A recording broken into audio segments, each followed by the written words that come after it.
Hai semuanya, selamat datang di channel Anggreni Putri. Di video kali ini, kita akan membahas bersama yaitu tentang Kaizen.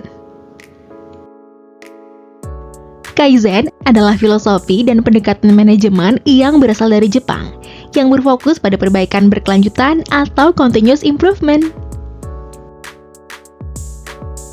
Kata Kaizen sendiri terdiri dari dua bagian, Kai yang berarti perubahan dan Zen yang secara singkat bisa berarti baik atau lebih baik. Secara keseluruhan, Kaizen dapat diterjemahkan sebagai perubahan menuju yang lebih baik.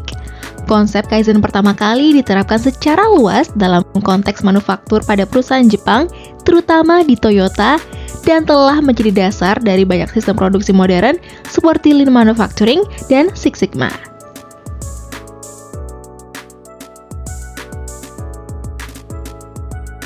Kaizen adalah alat untuk meningkatkan kinerja secara cepat sebagai bagian dari siklus PDCA atau Plan, Do, Check, and Action yang selaras dengan tujuan bisnis, yaitu untuk memenuhi kebutuhan pelanggan. Ya, siapa aja sih pelanggan kita? Pelanggan pihak internal maupun eksternal, yaitu pemegang saham, karyawan, dan komunitas.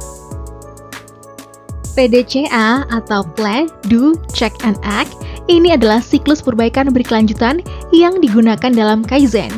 Prosesnya mencakup plan, yaitu merencanakan perbaikan, do, melaksanakan perubahannya, kemudian check, yaitu mengevaluasi hasil perubahan, dan act, mengambil tindakan berdasarkan evaluasi dan memulai siklus baru.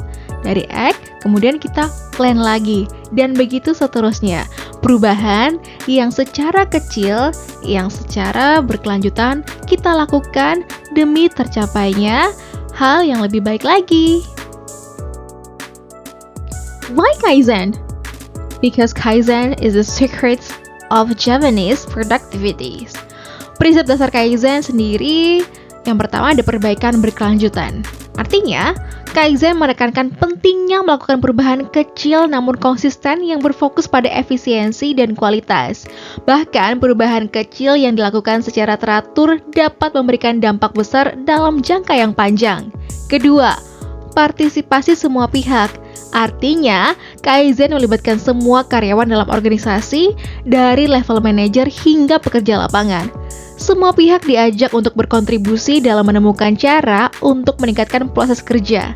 Ketiga, mengidentifikasi pemborosan. Dalam Kaizen, fokus utama adalah mengidentifikasi dan mengurangi pemborosan atau waste. Pemborosan ini bisa berupa waktu, bahan, tenaga kerja, atau proses yang tidak efisien. Keempat, pengambilan keputusan berbasis data. Kaizen mendorong pengambilan keputusan berdasarkan fakta dan data yang objektif, bukan hanya berdasarkan intuisi atau perasaan. Yang kelima, masalah sebagai peluang. Masalah atau kesalahan dianggap sebagai kesempatan untuk belajar dan memperbaiki proses, bukan sebagai hal yang harus dihindari atau disalahkan. Caranya gimana? Yang pertama, identifikasi case dari sebuah bisnis. Udah tahu mau apa? Kemudian, set goals kita. Oh, ini tujuan yang akan kita capai. Kemudian, pilih timnya. Setelah itu, collect baseline data. Dan, plan to support Kaizen activity. Identifikasi kasus bisnis. Kasus bisnis adalah landasan peluncuran Kaizen dan didefinisikan sebagai ketidaksesuaian antara harapan pelanggan dan proses yang terjadi saat ini. Kasus bisnis menciptakan fokus untuk Kaizen dan didokumentasikan dalam lembar A3. Contoh kasus bisnis untuk Kaizen meliputi mengurangi waktu tunggu, meningkatkan kinerja pengiriman, menghilangkan scrap, mengurangi inventaris, meningkatkan kapasitas, menghilangkan hambatan, mengurangi waktu pergantian, mengurangi kegagalan mesin, atau bisa juga untuk peningkatan kualitas. Jadi, kita mengeliminasi gap antara keinginan, pelanggan, dan masalah yang kita hadapi saat ini. Nah, setelah tadi kita identifikasi case dari permasalahan kita, maka selanjutnya adalah setting goals kita. Misalnya, measurable. Contohnya adalah waktu, uang, atau cacat harus terukur. Apa sih yang mau kita hitung? Kemudian, selaras dengan tujuan strategis perusahaan dan diidentifikasi oleh peta A3 pabrik dan peta aliran nilai. Misalnya keselamatan, kualitas, pengiriman, dan biaya. Kemudian bersifat fleksibel namun realistis. Targetnya misal peningkatan minimal 50%. Goalsnya misalnya harus menghasilkan proses atau standar baru gitu ya. Dan didokumentasikan pada peta A3 supaya apa? Supaya kita sama-sama tahu ya tujuan yang mau kita capai itu apa gitu. Kemudian tahap selanjutnya yaitu memilih tim. Terdiri dari apa aja sih dan gimana caranya? Yang pertama, ukuran tim harus didasarkan pada area yang sedang di kaizeni. Ya, yang harus kita kaizeni, yang mau kita tingkatkan itu apa? Kemudian, seorang fasilitator terlatih dan seorang pemimpin tim untuk setiap tim. Jadi harus ada yang tahu tentang kaizen seperti apa yang mau dikurangi. Nah, biasanya terdiri dari 4 sampai 6 orang per mesin atau per prosesnya untuk timnya ya. Kemudian, setiap anggota tim harus dipilih berdasarkan alasan tertentu. Misalnya, manajemennya. Jadi, punya mata yang berbeda, jadi melihat sudut pandang dari hal yang berbeda gitu ya.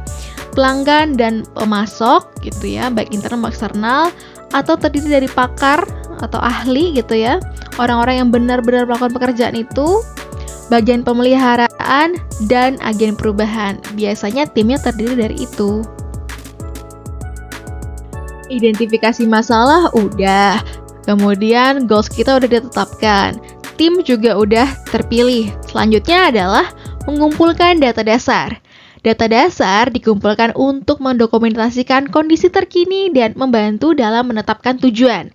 Informasi ini dapat mencakup hal-hal berikut, misalnya keterbatasan ruang, ada waktu tunggu, tingkat pembuangan, misalnya inventaris, produktivitas, waktu siklus, kerugian, atau pengukuran visual 5S, Customer Satisfaction gitu ya. Nah, informasi dari latar belakang ini digunakan untuk menghasilkan peta aliran nilai atau peta proses untuk fasilitator atau pemimpin tim untuk bisa memetakan masalah yang sedang ditangani oleh tim Kaizen. Kemudian buat rencana untuk mendukung Kaizen. Tetapkan dukungan pemeliharaan untuk memenuhi kebutuhan Kaizen. Lakukan langkah-langkah yang dapat diidentifikasi sebelum Kaizen. Nah, tetapkan tenaga kerja untuk memenuhi kebutuhan pelanggan selama Kaizen atau pekerjaan selanjutnya. Sesuaikan jadwal kerja dan alur kerja melalui area yang dipilih selama Kaizen. Kemudian, buat rencana clawback atau pemulihan yang akan diterapkan setelah Kaizen jika diperlukan. Jadi, tidak berhenti sampai situ, tetap ada pemantauannya ya teman-teman.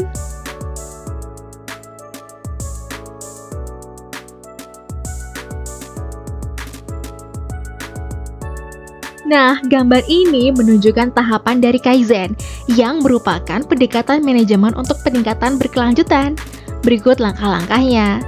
Nah, misalnya kita mulai dari start, yaitu memulai proses Kaizen. Dokumen reality, yaitu mencatat keadaan saat ini seperti apa.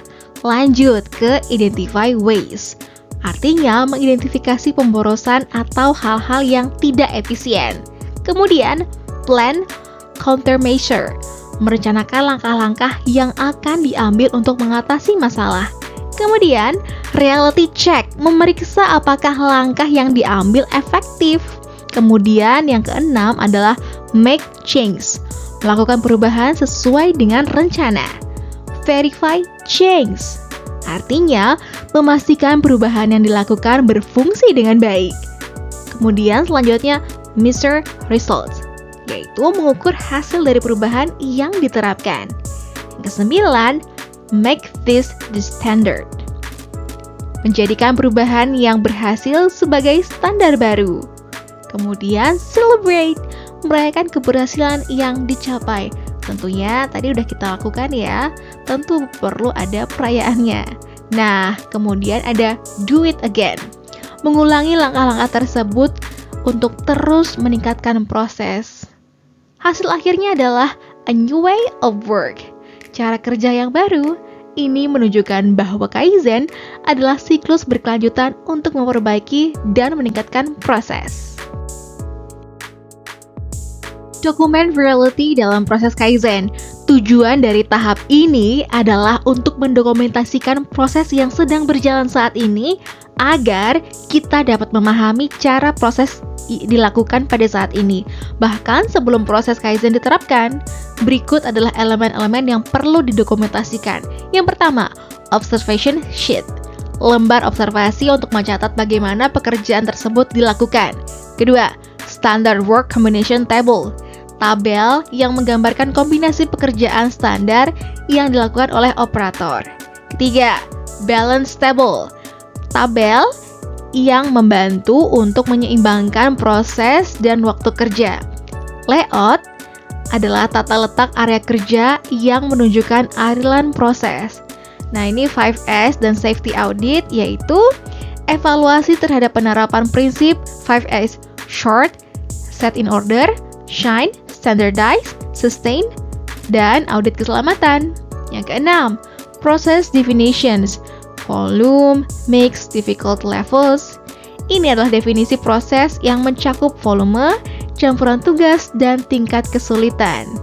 Seluruh dokumentasi ini penting untuk memahami kondisi dasar proses saat ini yang nantinya akan dievaluasi dan diperbaiki melalui Kaizen. Contohnya di kantor, identify ways dalam proses Kaizen. Tujuan dari tahap ini adalah untuk mengidentifikasi elemen-elemen yang tidak menambah nilai pada produk atau layanan, namun hanya menambah biaya. Berikut adalah fokus utama dalam mengidentifikasi pemborosan. Pemborosan dapat muncul dalam 3 area berikut. 1. Proses flow. Alur proses yang tidak efisien, yang bisa menyebabkan waktu dan sumber daya terbuang. Material flow. Aliran bahan yang tidak optimal, yang bisa menyebabkan penumpukan atau pemborosan material. Information flow. Aliran proses yang tidak efektif, yang menghambat komunikasi dan memperlambat proses. Tujuan utama dari identifikasi pemborosan ini adalah untuk menemukan area yang perlu diperbaiki untuk mengurangi pemborosan dan meningkatkan efisiensi. Plan countermeasure dalam proses Kaizen. Tahap ini berfokus pada perencanaan langkah-langkah yang akan diambil untuk mengatasi masalah yang telah diidentifikasi pada tahap sebelumnya.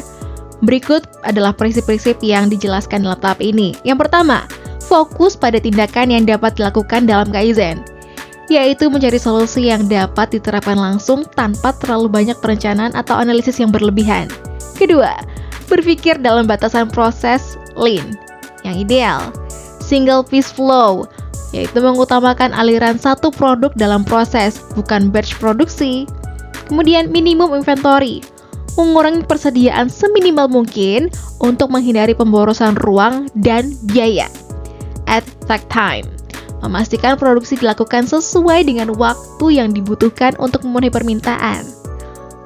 Pull production versus push productions, yaitu mengutamakan sistem produksi yang berdasarkan permintaan atau pull daripada mendorong produksi berlebihan atau push. Yang ketiga, solusi dengan biaya rendah, kreativitas lebih diutamakan daripada uang. Fokus kita adalah pada inovasi dan solusi yang hemat biaya. Yang keempat, sumber daya yang tepat ukuran. Artinya, menggunakan sumber daya yang sesuai dengan kebutuhan, tidak lebih dan tidak kurang. 5, yaitu penghapusan pemborosan maksimum. Artinya, memastikan bahwa langkah-langkah yang diambil dapat mengeliminasi pemborosan sebanyak mungkin. Intinya, dalam tahap ini menekankan pada perencanaan langkah-langkah praktis, hemat biaya, dan fokus pada efisiensi alur produksi. Reality check dalam proses Kaizen.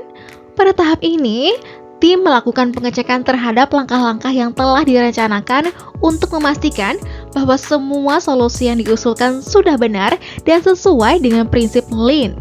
Berikut adalah hal-hal yang diperiksa dalam tahap ini. Yang pertama, tracking masalah dan langkah penanggulangan. Arah yang tepat. Memastikan bahwa langkah-langkah yang diambil sudah berada pada jalur yang benar dan sesuai dengan tujuan. Solusi yang tepat. Memastikan bahwa langkah penanggulangan atau countermeasure yang diterapkan adalah solusi lean yang tepat dan efektif. Yang kedua, perbaikan jika diperlukan. Jika ada kesalahan atau penyimpangan, dilakukan koreksi untuk mengarahkan rencana ke jalur yang benar. Yang ketiga, persetujuan dari lean facilitator. Setelah semua pengecekan dilakukan dan perbaikan jika ada diterapkan, rencana tersebut harus disetujui oleh lean facilitator di pabrik. Tahap ini memastikan rencana yang telah disusun sesuai dengan prinsip Kaizen dan siap untuk diterapkan dengan lebih baik. Make change. Dalam proses Kaizen, tahap ini fokus utamanya adalah pada implementasi perubahan yang telah direncanakan. Berikut adalah poin-poin penting dalam tahap ini. Bias untuk bertindak. Just do it. Menekankan pentingnya aksi cepat dan langsung. Tidak perlu menunggu terlalu lama atau menganalisis terlalu dalam. Langsung saja ambil tindakan. Yang kedua, gunakan Kaizen Implementation Report. Didokumentasikan perubahan yang dilakukan menggunakan laporan implementasi Kaizen. Ketiga, jangan tentukan cara pelaksanaan. Sebaliknya, libatkan anggota dalam merencanakan dan melaksanakan perubahan. Bangun koalisi dan dorong partisipasi yang aktif. Yang keempat, rapat kemajuan setiap hari. Lakukan pertemuan untuk memantau perkembangan. Bisa diadakan pagi, siang, atau sore, tergantung kebutuhan. Yang kelima, update tugas Kaizen secara berkala. Pastikan tugas-tugas Kaizen selalu diperbarui, salah satunya dengan menggunakan Kaizen Newspaper sebagai alat untuk melaporkan perkembangan. Yang keenam, perencanaan pra-Kaizen untuk moves. Sebelum implementasi Kaizen, pastikan untuk mempersiapkan langkah-langkah yang mungkin diperlukan untuk mendukung layanan atau perubahan yang terjadi. Nah, tahap ini menekankan pada implementasi yang cepat dan melibatkan secara aktif untuk mencapai perubahan yang diinginkan. Make change. Kaizen Implementation Report yang digunakan untuk mendokumentasikan perubahan yang telah diterapkan dalam proses Kaizen. Berikut adalah bagian-bagian penting yang ada pada laporan ini. Yang pertama, Before Kaizen. Bagian ini berisi deskripsi tentang kondisi sebelum penerapan Kaizen untuk memberikan gambaran awal tentang masalah yang ada. After Kaizen, bagian ini berisi deskripsi tentang kondisi setelah perubahan Kaizen diterapkan, menunjukkan perbedaan atau perbaikan yang terjadi. Problem, yaitu mencatat masalah yang dihadapi sebelum implementasi Kaizen. Yang keempat, implemented item. Menyebutkan langkah-langkah atau item yang telah diterapkan untuk mengatasi masalah tersebut. Effect. Menjelaskan dampak atau efek dari implementasi langkah-langkah Kaizen terhadap proses atau kinerja. Tracking. Bagian ini berisi status dari perubahan yang diterapkan. Apakah masih perlu further review, accepted, atau rejected? Reviewer adalah nama orang yang meninjau laporan ini. Comments, kolom untuk mencatat komentar atau catatan tambahan terkait perubahan yang diterapkan. Nah, laporan ini tuh membantu tim Kaizen untuk melacak kemajuan dan dampak dari implementasi perubahan serta memastikan bahwa semua langkah yang diambil telah efektif dan sesuai tujuan.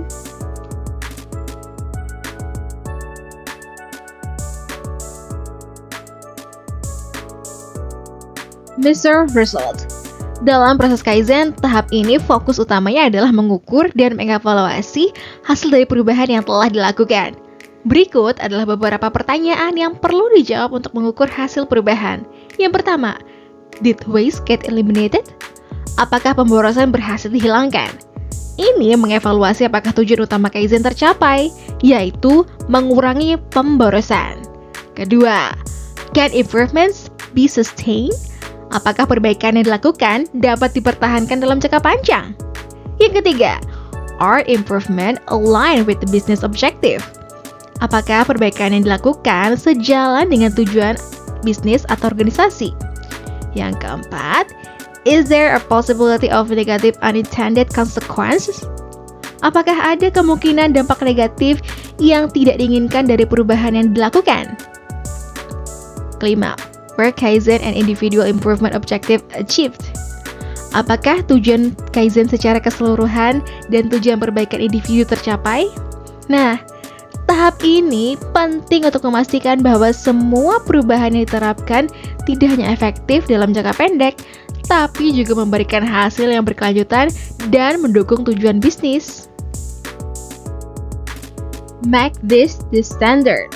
Setelah perubahan diterapkan dan dievaluasi, langkah berikutnya adalah menjadikan perbaikan tersebut sebagai standar yang harus diikuti oleh semua pihak dalam proses kerja. Berikut adalah hal-hal yang perlu dilakukan dalam tahap ini. Yang pertama, establish visual controls, yaitu membuat kontrol visual seperti papan, tanda, atau tapping untuk memastikan bahwa kemajuan tetap terjaga dan semua orang dapat melihat statusnya. Kedua, make visual controls understandable to the casual observer. Kontrol visual yang dibuat harus mudah dipahami oleh orang yang melihatnya, baik yang terlibat langsung maupun hanya melihat sekilas. Ketiga, visibly force open actions. Mengumumkan dan memajang tindakan yang masih terbuka, seperti menggunakan Kaizen newspaper, dan biarkan informasi ini tetap diposting hingga selesai. Lean Facilitator, membantu dalam menerapkan kontrol dan memberikan saran terkait penyelesaian Kaizen. Memastikan standar baru benar-benar diterapkan. Result must be repeatable and sustainable. Hasil dari perubahan yang diterapkan harus dapat diulang dan bertahan dalam jangka yang panjang. Oke, tahap ini bertujuan untuk menjadikan perbaikan yang telah dilakukan sebagai bagian dari sistem kerja baru dan standar operasional yang akan diikuti di masa depan. Gambar ini menunjukkan contoh dari Kaizen newspaper yang digunakan dalam proses Kaizen. Dalam contoh ini, Kaizen newspaper dipublikasikan sebagai media untuk menginformasikan dan memvisualisasikan perkembangan serta kegiatan terkait dengan Kaizen di perusahaan. Isi yang biasanya tercantum dalam Kaizen newspaper yaitu pertama, menyampaikan pencapaian dan perbaikan yang telah dilakukan, serta memperkenalkan budaya Kaizen sebagai bagian dari cara hidup perusahaan. Seperti yang tercantum di gambar, Kaizen is our way of life.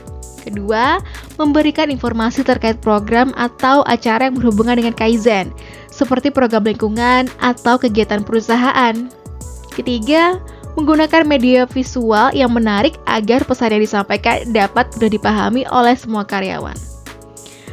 Kaizen newspaper berfungsi sebagai sarana komunikasi dan dokumentasi yang menampilkan hasil, pencapaian, dan langkah-langkah yang masih perlu dilakukan dalam implementasi Kaizen. Contoh dari Kaizen yaitu di Suzuki Basic Step yang merupakan langkah-langkah dasar dalam penerapan Kaizen di Suzuki. Berikut adalah poin-poin utama yang tercantum yaitu 5S atau 5S implementations, housekeeping, penerapan 5S yang mencakup short, pemisahan, set in order, penataan, shine, pembersihan, standardize, standarisasi, dan sustain, pemeliharaan, yang semuanya bertujuan untuk menciptakan lingkungan kerja yang lebih efisien dan tertata rapi. Yang kedua ada muda elimination atau 7 ways, fokus pada penghapusan pemborosan atau muda, yang mengacu pada 7 jenis pemborosan dalam proses produksi, yaitu seperti pemborosan waktu, inventaris, gerakan, transportasi, proses, waktu tunggu, produksi berlebihan. Kemudian ada standardize atau standardization, menetapkan prosedur standar untuk setiap proses agar proses kerja menjadi lebih konsisten, efisien, dan mudah diikuti oleh semua karyawan. Nah, langkah-langkah ini adalah dasar untuk menciptakan lingkungan kerja yang lebih efisien dan mendukung penerapan Kaizen secara berkelanjutan. Celebrations. Pada tahap ini, kesuksesan atas perbaikan yang telah dilakukan patut dirayakan, tetapi dengan catatan bahwa perayaan tersebut tidak berlangsung terlalu lama. Tujuannya adalah untuk menghargai pencapaian yang telah dicapai, namun segera melanjutkan ke langkah berikutnya, yaitu celebrate the success but not too long. Rayakan keberhasilan yang telah dicapai, namun jangan terlalu lama agar tidak terlena. Fokus pada keberhasilan yang telah dicapai sebagai motivasi, tetapi segera lanjutkan untuk perbaikan lebih lanjut. Do it again. Setelah merayakan, langkah selanjutnya adalah mengulangi proses Kaizen dan terus meningkatkan dan mencari peluang perbaikan lainnya. Proses Kaizen adalah siklus berkelanjutan. Nah, tahap celebration menekankan pentingnya memberi penghargaan atas kemajuan sambil menjaga semangat untuk terus melakukan perbaikan berkelanjutan. Terima kasih semuanya untuk mendengarkan video kali ini. Sampai jumpa di video selanjutnya. Bye-bye!